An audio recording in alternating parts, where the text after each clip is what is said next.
Good morning on day 86. I believe this is the high point of today, somewhere over 9,000 feet. This is the saddle over Noble Lake. I'm assuming that there is Noble Lake. Anyway, we'll look around this way. This is the sort of the valley and the mountains behind me. Yep. And then this is the way ahead. So I have come to realize that I'm close to a highway, to Highway 4, and I'm getting closer to it now, and I've come across this sign, and I don't know what it means. It's inspiring hope, but I'm afraid to hope, because that would just be mean to get my hopes up for something cool, and then it's not there. There's another one. I guess the answer to the question is hiker hunger real. We're finding let's find out. Well, this is such a, I'm gonna be real sad if this is just playing with me. Still don't know what to make of it. But the highway is just there, so I'm hoping I'll have an answer soon. It was real. And this is amazing, amazing. I will talk more about it later. Look at this delicious, delicious beet sandwich with cauliflower rice. I still have to talk about that trail magic, and I'm going to for sure, but just take a look at these views. Look at all these flowers. Open trail, open sky. Oh man, it's beautiful today.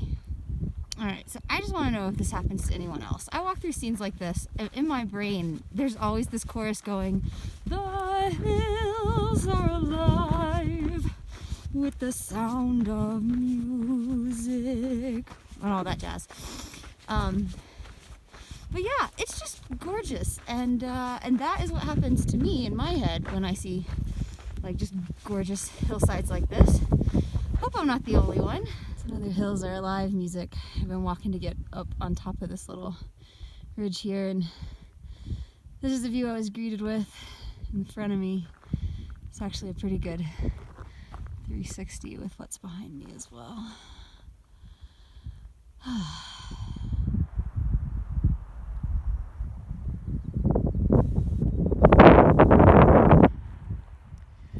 Alright, so let's talk about that trail magic this morning. I was going to do this video earlier while I was walking, but I just had so much I felt like I wanted to say about it, and I was actually quite, like, every time I thought about the things I wanted to say, I would get emotional. So, I don't know, I just gave myself several hours to process, and then ultimately, kind of in the afternoon, I realized that if I was going to make the miles I wanted to make today, I had to really walk. So I put myself in walk mode. And anyway, I just never got around to making it. But I definitely want to talk about the trail magic this morning. So the reason you haven't heard me really talk about trail magic in these videos is because I started doing videos in the Sierra. But I've definitely received so much wonderful trail magic along the trail. It's just that in the Sierra, trail magic is less prominent because it's kind of a more remote area. But trail magic, for anyone who doesn't know, is it's kindness and generosity. That's how I think of it. But I guess more specifically, it's strangers who do nice things for hikers. And it can be anything. A cold beer, a soda, some fresh fruit, to a full-on feast, or, a place to stay, a shower, a bed. Sorry, I'm distracted. There's some really weird animal noises happening outside my tent right now. We'll see if that continues. Anyway, so yeah, trail magic is just kindness, basically, for no reason other than just people want to do it. It's out of the goodness of their hearts, and it's absolutely amazing. It's moving for me every time, because, again, there's no reason for people to do this, and it makes me want to be a kinder and more generous person, like, on the trail, but in life in general. Like, that type I don't know, that type of generosity, if we knew how to access it all the time, could change the world. I feel that way. I mean, change the world one generous act at a time. But anyway, so there hasn't been trail magic in a while because, again, it's just been a more remote area. So this morning, I come across those signs in the woods and I'm like, oh, it looks like trail magic. Like, oh, it could be magical. But I was afraid to like hope for real that it was happening. I was afraid that like, oh, the signs were old or what did it mean? But I get to the highway and there's a group there of trail angels. Trail angels are people who do trail magic, and they've just got so much good stuff. They've got cold drinks, like sodas and coconut water, and then so much like fresh fruit and other just goodies and snacks, and just tea and lemonade, and just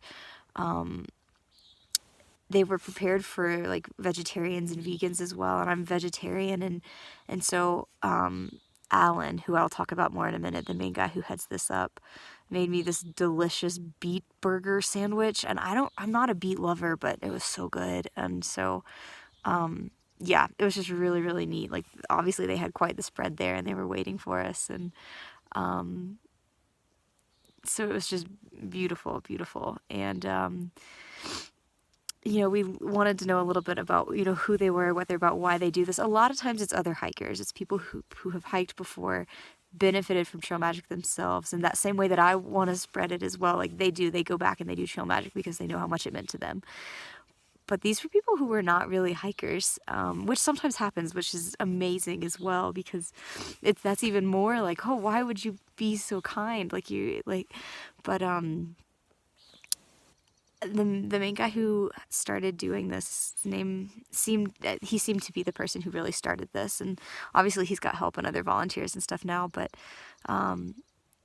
his name is Alan, and he told the story about how when he was hiking, just, I don't know, maybe a 5 to 7 day backpacking trip in this area, several years ago, he came across some PCT hikers and didn't know at the time who they were or like even what they were doing, and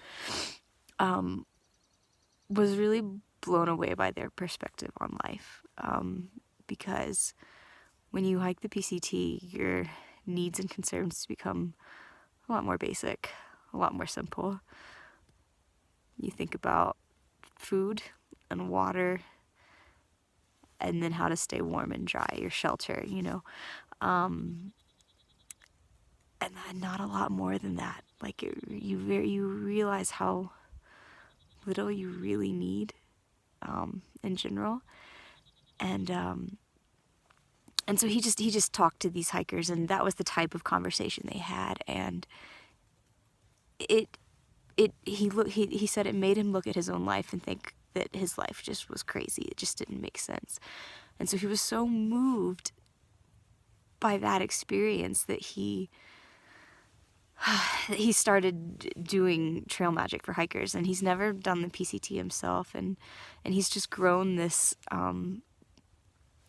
this thing, I guess to call it an organization, I don't know, but every time I told him to tell it twice because I was there for a few hours, and every time he told that story, he immediately became very emotional. Like, that's how much it meant, how much it changed his life. And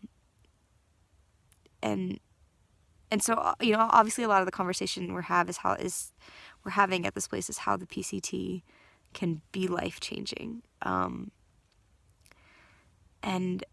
And it can. And there's two parts of this whole conversation that, while I was there, that I want to talk about. One, I guess I want to tell you, is the name of this organization. So they also gave me this sweet bandana. Let's see if you can see it.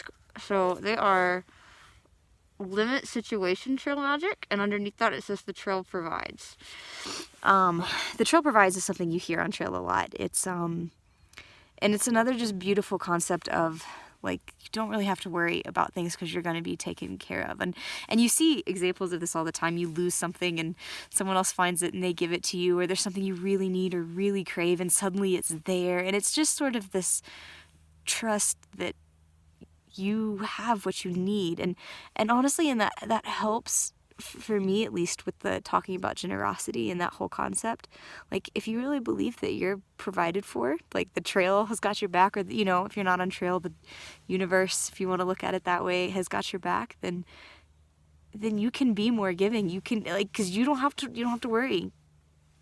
Everything's, you know, you've got their back and they've got yours. It's going to work out. And that's kind of the concept of the trail provides. And that's something, like, that's a phrase you hear a lot on trail. But this specifically, this limit situation was something I asked him about. I asked Alan about.